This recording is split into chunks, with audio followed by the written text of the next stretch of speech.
یہ واقعہ اس ہستی کے بارے میں ہے جنہوں نے سرکار دو عالم محمد صلی اللہ علیہ وسلم کی پیدائش سے لے کر اس جہاں سے پردہ فرما جانے تک یہ آپ صلی اللہ علیہ وسلم کے ساتھ تھے۔ اس ہستی کی اہمیت اگر سمجھنا ہو تو میں صرف اتنا کہنا چاہوں گا کہ آپ سرکار دو عالم صلی اللہ علیہ وسلم کی ماں کا درجہ رکھتے تھے۔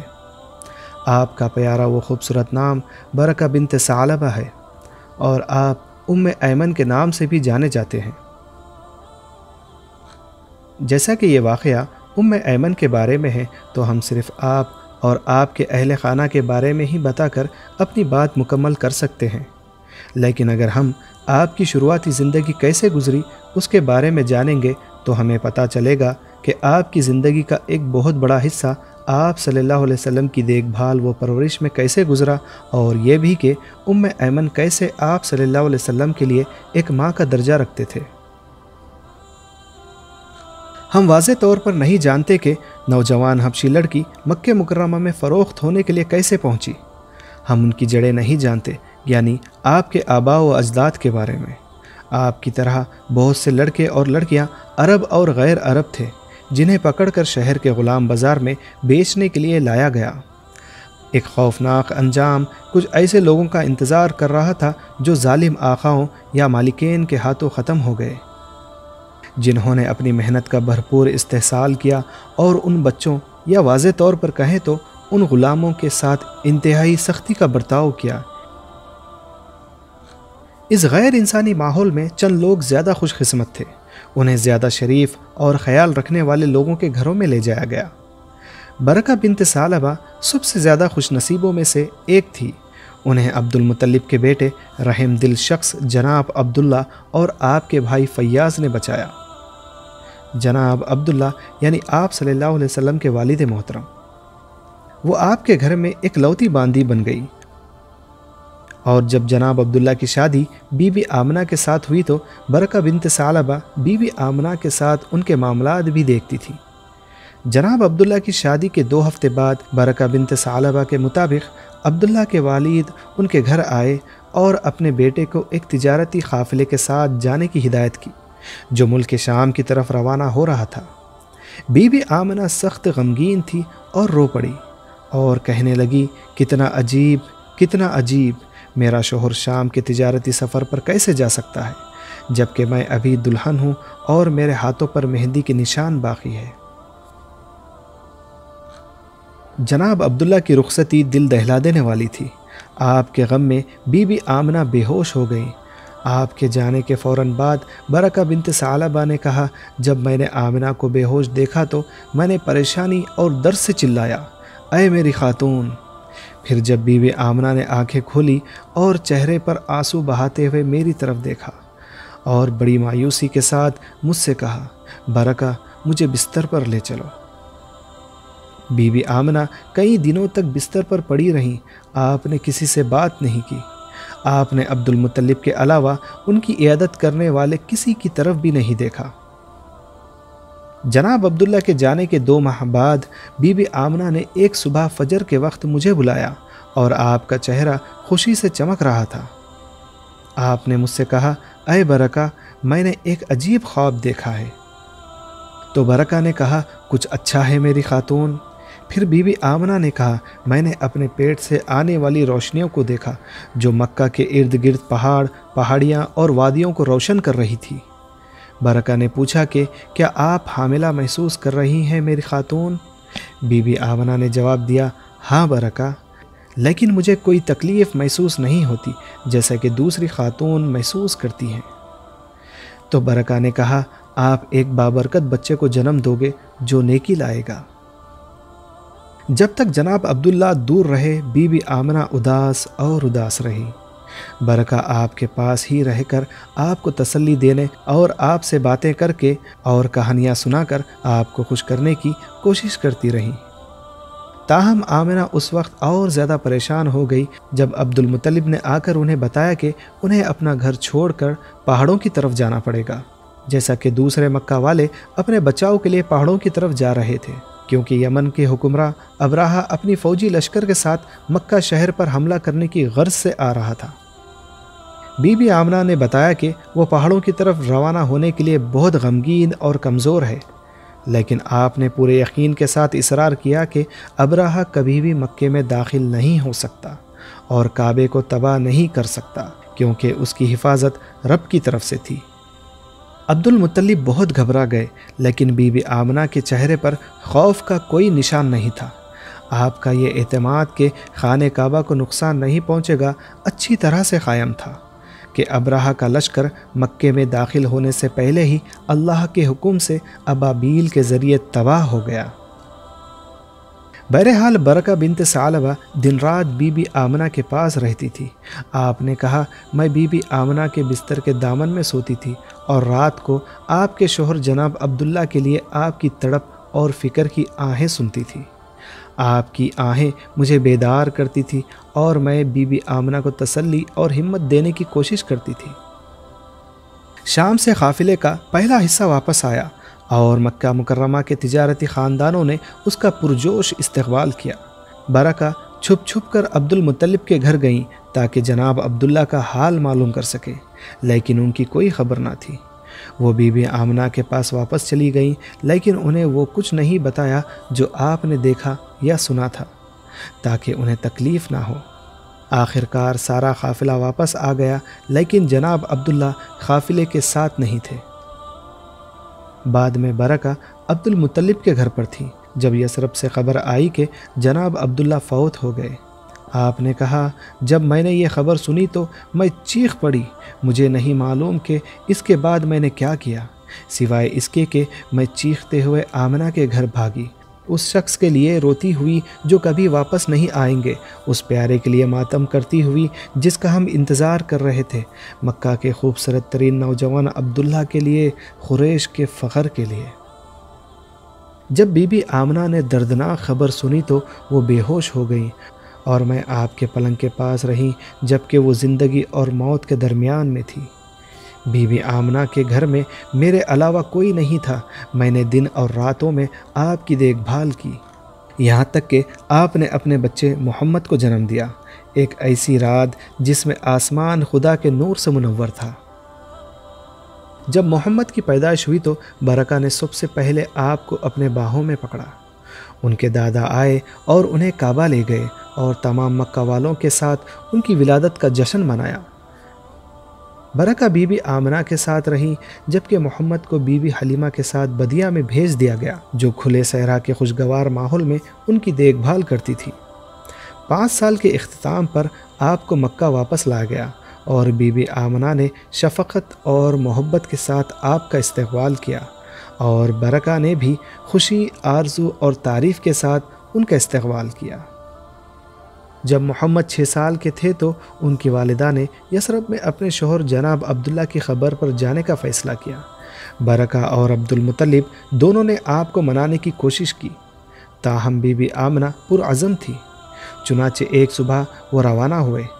بی بی آمنہ، محمد اور برکہ ایک چھوٹے سے ہوادج میں ایک بڑے اونٹ پر سوار تھے جو ایک بڑے قافلے کا حصہ تھا جو شام کی طرف جا رہا تھا۔ کومل بچے کو کسی بھی تکلیف اور پریشانی سے بچانے کے لیے بی بی آمنہ نے محمد کو یہ نہیں بتایا کہ وہ اپنے والد کی خبر پر جانے والی ہیں۔ کارواں تیز رفتاری سے چل پڑا۔ برکہ نے اپنے بیٹے کی خاطر بی بی آمنہ کو تسلی دینے کی کوشش کی اور زیادہ تر محمد برکہ کے گلے میں بازو ڈال کر سوتے تھے۔ قافلے کو یثرب پہنچنے میں 10 دن لگ گئے۔ محمد بنو نجار میں اپنے ماموں کے پاس رہ گئے تھے، جبکہ بی بی آمنہ مرحوم عبداللہ کی خبر کی زیارت کے لیے گئی تھی۔ وہ ہر روز چند ہفتوں تک خبر پر ٹھہرتی۔ پھر مکہ واپسی کے راستے میں بی بی آمنہ بخار سے شدید بیمار ہو گئی۔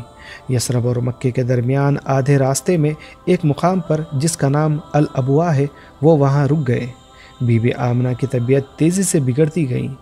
ایک پچ اندھیری رات وہ بہت زیادہ درجہ حرارت سے چلا رہی تھی۔ بخار آپ کے سر کو چڑھ چکا تھا اور آپ نے گھٹن زدہ آواز میں برکہ کو پکارا۔ برکہ بیان کرتی ہے کہ آمنہ نے میرے کان میں یہ کہا کہ اے برکہ، میں جلد ہی اس دنیا سے رخصت ہو جاؤں گی۔ میں اپنے بیٹے محمد کو آپ کے سپرد کرتی ہوں۔ اس نے اپنے والد کو اس وقت کھو دیا جب وہ میرے پیٹ میں تھا۔ اب وہ یہاں ہے، اپنی ماں کو کھو رہا ہے اپنی آنکھوں کے سامنے۔ اور بی بی آمنہ نے کہا آپ اس کی ماں بنو برکہ اور اسے کبھی نہیں چھوڑنا۔ برکہ کا دل ٹوٹ گیا اور وہ رونے لگی۔ محمد میرے رونے سے پریشان ہو گئے اور وہ بھی رونے لگے۔ آپ نے خود کو اپنی ماں کی باہوں میں ڈالا اور ان کی گردن کو مضبوطی سے تھام لیا۔ پھر بی بی آمنہ نے ایک آخری آہ دی اور پھر ہمیشہ کے لیے خاموش ہو گئی۔ برکہ رو پڑی، وہ پھوٹ پھوٹ کر رو پڑی۔ پھر آپ نے اپنے ہاتھوں سے ریت میں ایک قبر کھودی اور بی بی آمنہ کی آخری رسومات کو پورا کیا۔ آپ کے دل میں جو کچھ آنسو رہ گئے تھے اس سے قبر کو تر کر دیا۔ برکہ اس یتیم بچے کے ساتھ مکہ مکرمہ واپس آ گئی اور اسے اپنے دادا کے سپرد کر دیا۔ وہ اس کی دیکھ بھال کے لیے آپ کے گھر ٹھہری تھی۔ جب 2 سال بعد عبد المطلب کا انتقال ہوا تو وہ بچے کے ساتھ ان کے چچا ابو طالب کے گھر گئی اور اس کی ضروریات کا خیال کرتی رہیں، یہاں تک کہ وہ بڑے ہو گئے اور حضرت خدیجہ رضی اللہ تعالی عنہا سے شادی کی۔ اس کے بعد برکہ خدیجہ کے گھر میں محمد اور خدیجہ کے ساتھ رہی۔ برکہ نے کبھی محمد کو نہیں چھوڑا اور محمد نے کبھی برکہ کو نہیں چھوڑا۔ ایک دن محمد صلی اللہ علیہ وسلم نے انہیں پکار کر کہا یا امی، وہ ہمیشہ انہیں ماں کہتے تھے۔ اب میں ہوں ایک شادی شدہ آدمی اور آپ ابھی تک غیر شادی شدہ ہیں، تمہارا کیا خیال ہے کہ اب کوئی آئے اور آپ سے شادی کے لیے کہے؟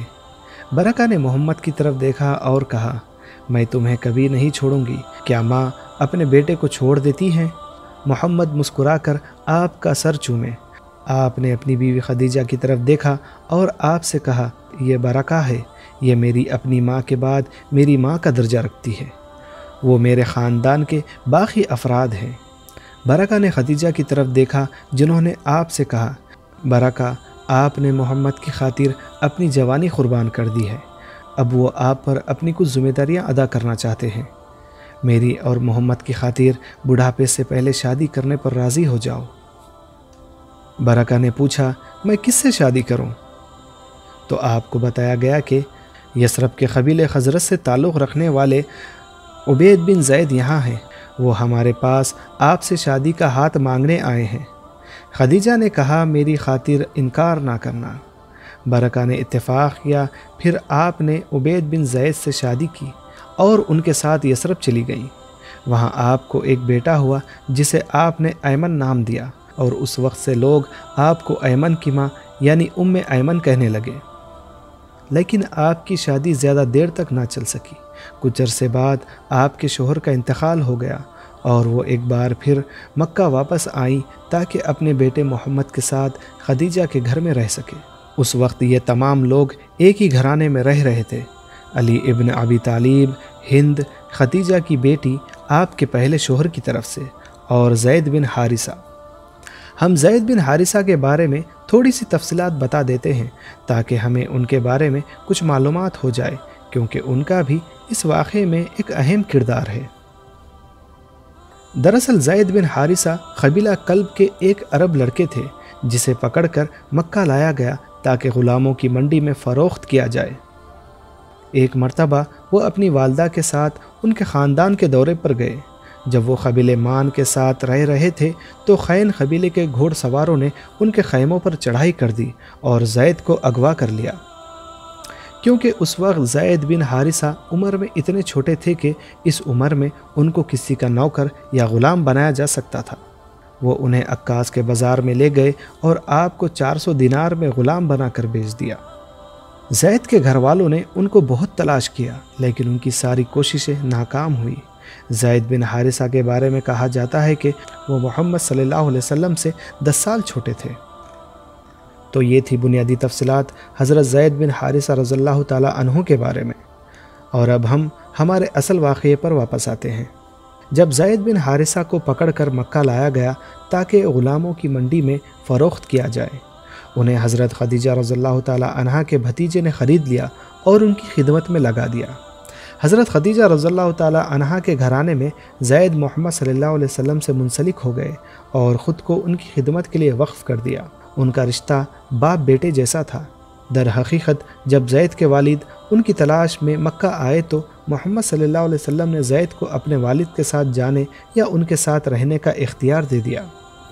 زید بن حارثہ کا اپنے والد کو جواب تھا کہ میں محمد صلی اللہ علیہ وسلم کو کبھی نہیں چھوڑوں گا، آپ نے میرے ساتھ اچھا سلوک کیا جیسا کہ ایک باپ اپنے بیٹے کے ساتھ کرتا ہے۔ میں نے ایک دن بھی ایسا نہیں محسوس کیا کہ میں غلام ہوں، آپ نے میری اچھی طرح دیکھ بھال کی ہے، وہ مجھ پر مہربان اور پیار کرنے والے ہیں، میری خوشنودی اور خوشی کے لیے کوشش کرتے ہیں، وہ انسانوں میں سب سے شریف اور مخلوق میں سب سے بڑے شخص ہیں، میں انہیں چھوڑ کر آپ کے ساتھ کیسے چلے جاؤں؟ میں آپ کو یعنی محمد صلی اللہ علیہ وسلم کو کبھی نہیں چھوڑوں گا۔ بعد میں محمد صلی اللہ علیہ وسلم نے عوامی طور پر زید کی آزادی کا اعلان کیا، تاہم زید اپنے گھر کے ایک حصے کے طور پر ان کے ساتھ رہتے رہے اور خود کو ان کی خدمت کے لیے وقف کر دیا۔ جب محمد صلی اللہ علیہ وسلم کو نبوت سے نوازا گیا تو برکہ اور زید ان پہلے لوگوں میں سے تھے جنہوں نے اس پیغام کا اعلان کیا تھا۔ انہوں نے ابتدائی مسلمانوں کے ساتھ وہ ظلم و ستم برداشت کیا جو قریش نے ان پر ڈھائے۔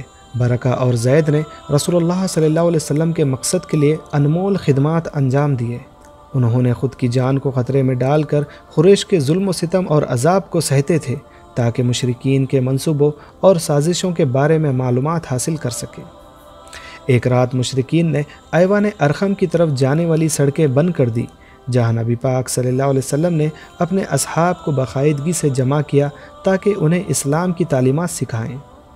حضرت برکہ کے پاس حضرت خدیجہ رضی اللہ تعالی عنہا کی بتائی گئیں کچھ ضروری معلومات تھیں جو رسول اللہ صلی اللہ علیہ وسلم کو پہنچانی تھی۔ آپ نے اپنی جان خطرے میں ڈال کر ایوان ارقم تک پہنچنے کی کوشش کی۔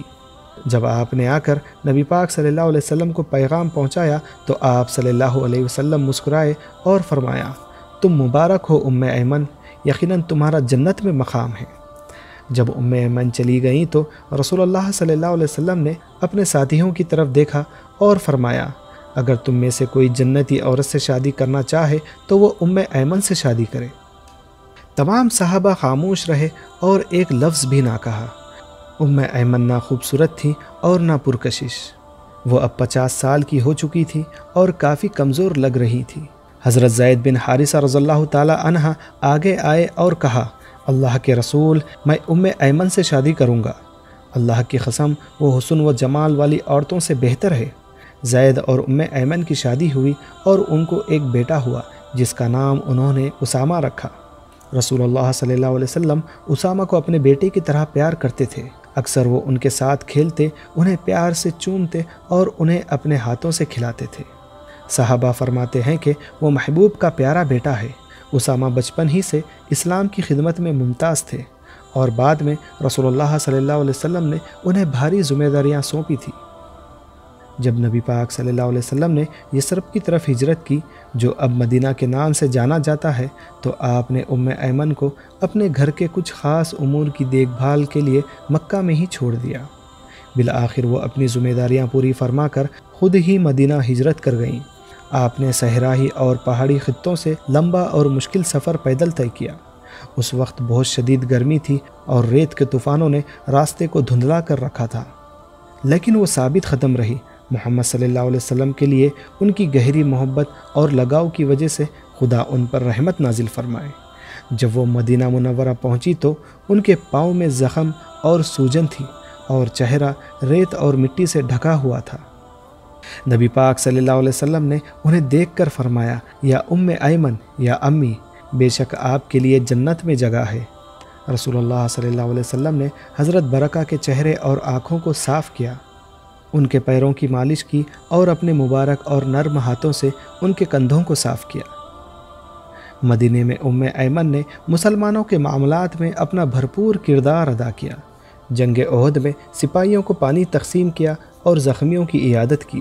وہ بعض مہمات میں نبی صلی اللہ علیہ وسلم کے ساتھ گئیں، مثال کے طور پر خیبر اور حنین کے جنگ میں۔ ان کے بیٹے ایمن جو رسول اللہ صلی اللہ علیہ وسلم کے مخلص صحابی تھے، ہجرت کے 8ویں سال حنین میں شہید ہو گئے۔ حضرت برکہ بنت ثعلبہ رضی اللہ تعالیٰ عنہ کے شوہر حضرت زید بن حارثہ رضی اللہ تعالیٰ عنہ ملک شام کی ایک جنگ متا میں پیغمبر اسلام اور اسلام کی زندگی بھر خدمت انجام دینے کے بعد شہید ہو گئے۔ اس وقت حضرت برکہ بنت ثعلبہ رضی اللہ تعالیٰ عنہا کی عمر تقریباً 70 سال تھی اور وہ اپنا زیادہ وقت گھر میں گزارتی تھی۔ نبی پاک صلی اللہ علیہ وسلم ابو بکر اور عمر رضی اللہ تعالیٰ عنہما کے ساتھ اکثر ان کے پاس جاتے اور پوچھا کرتے تھے، یا امی کیا آپ خیریت سے ہیں؟ اور وہ جواب دیتی، میں خیریت سے ہوں یا رسول اللہ، جب تک اسلام ہے۔ رسول اللہ صلی اللہ علیہ وسلم کے وصال کے بعد حضرت برکہ بنت ثعلبہ رضی اللہ تعالیٰ عنہا اکثر آنکھوں میں آنسو لیے ہوئے پائی جاتی تھیں۔ ایک بار آپ سے پوچھا گیا کہ آپ رو کیوں رہی ہو؟ اور آپ نے جواب دیا، خدا کی قسم میں جانتی تھی کہ رسول اللہ صلی اللہ علیہ وسلم کی وفات ہو جائے گی، لیکن میں اب رو رہی ہوں کیونکہ اب اللہ کی طرف سے وہی ہمارے لیے بن ہو گئی ہے۔ حضرت برکہ بنت ثعلبہ رضی اللہ تعالیٰ عنہا اس لحاظ سے منفرد تھیں کہ وہ واحد خاتون تھیں جو پیدائش سے لے کر وفات تک پوری زندگی نبی پاک صلی اللہ علیہ وسلم سے اتنی قریب تھی۔